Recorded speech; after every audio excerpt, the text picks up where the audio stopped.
Orient Star is a watch that has to earn its keep. You know, it's not a watch that can kind of garner the attention that many of its rivalries and competitors do. You know, in a sea of watches, it's not one that will gravitate to everyone's eye. You know, there are many more household names that people are gonna remember or be familiar with that often give the Orient Star kind of a backseat, a undeserved backseat, because Orient Star makes some fantastic watches, and I'm going to talk about kind of what I've liked about this watch for the past year. So let's jump into it. Today I am doing a 1-year update on my Orient Star diver, reference number RE-AU0307E as in echo. So let that sink in. This is a watch that needs no introduction. Actually, it needs a lot of introduction because no one knows shit about Orient Star.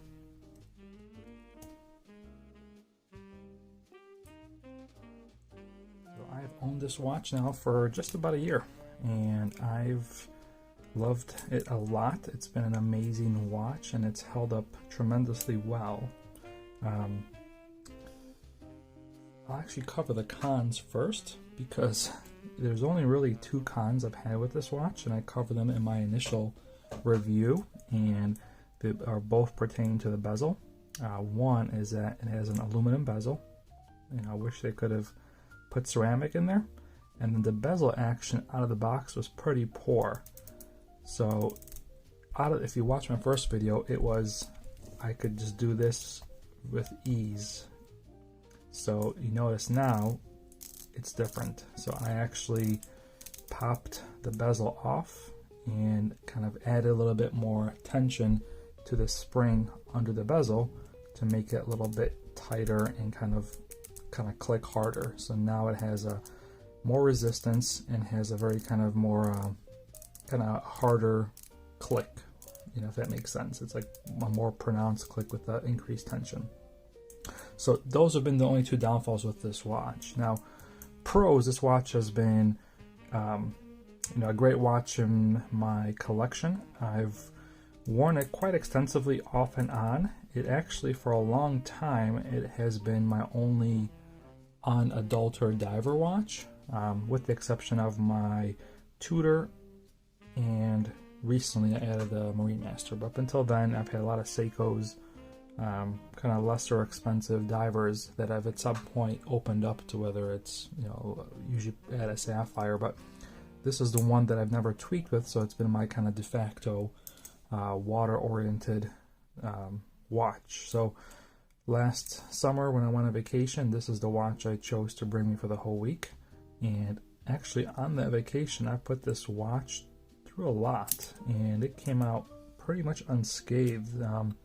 You know, the bezel has a little wear on it, but otherwise it functioned pretty well. So I went up north to Michigan for the week. We rented a lake house, so this was near the fire. It was making fire. It was fishing. It was on a boat, just around town. You know, throwing football. I would toss this in the grass every now and then. I mean, it just, you know, I kind of just wore it without thinking.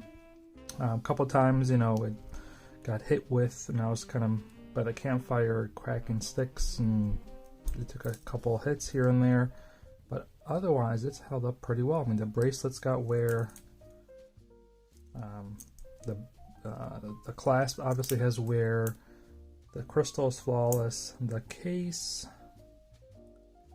you know, not that I can see at least. The bezel obviously has that one imperfection, but you know, it's just a great watch to wear. Now, it is a little on the heavier side. You know, it's a good watch to wear around, but if you're doing activities, it can kind of become cumbersome. So when I wore it on my trip, you know, anytime like we were throwing a football around, I would take it off because there's too much flapping going on. But outside of that, it's performed well. It's kept great time. I don't really pay too close attention to my watch's accuracy because I rotate them so frequently, but the few times I've timed this watch, I've gotten anywhere from plus 5 seconds a day.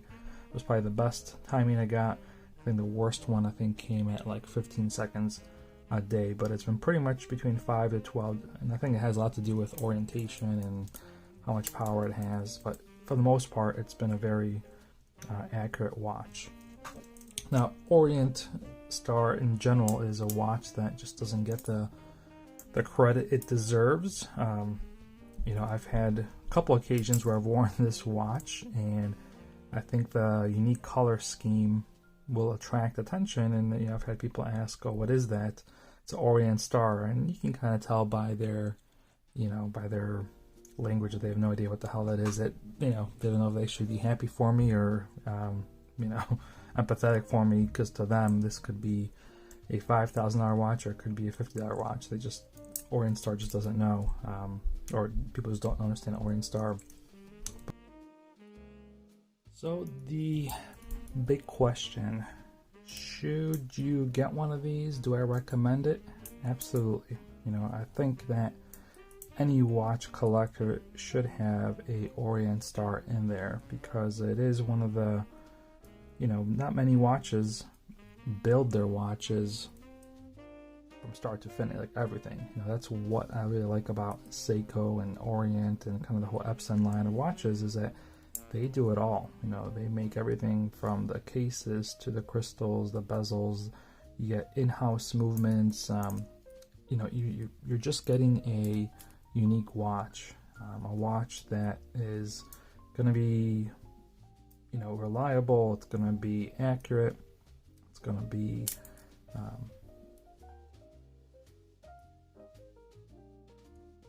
so this watch does have some, you know, it's obviously got a lot of competition in the watch marketplace, but it's got also a lot of competition in my watch box. So this watch, you know, when I open the watch box, it's got a lot of watches that it has to kind of win over. You know, notably, one of my favorites is my Tudor Pelagos. A recent Grail watch I added was my Marine Master.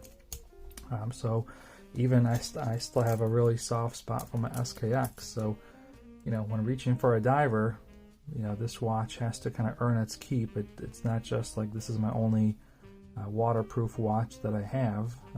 It's got some good competition, and even some, you know, some old timers in the mix too that jockey for its position, and then some recent newcomers. You know, I've recently kind of got into the whole G-Shock thing, so now you got these watches you got to compete with. So, you know, it's a watch that, you know, gets my attention with the green color, and you know, I just like wearing it. You know, to be honest, I actually kind of enjoy the ambiguity this watch has. You know, I kind of, in a way, kind of get a kick of, you know, people asking me what kind of watch it is, and then telling them it's an Orient Star with like a really firm, straight face, and just to see kind of how they respond to that. So to me, it's kind of just funny to kind of get a conversation started, and sometimes if they want, I'll preach to them about what Orient Star is, but a lot of times they'll just say, "Oh, cool," and that's the end of it. But yeah, it's a fun watch. You know, a year into it, I have no complaints. Still recommend it, and I think the fact that I haven't sold it yet speaks for that. And honestly, I don't think I will sell this one. It's just, you know, it's going to be my only green watch. So I think I'm always going to want to have a green watch. So I think it's going to stay, because I haven't found another green watch that I would like more. So this will be it.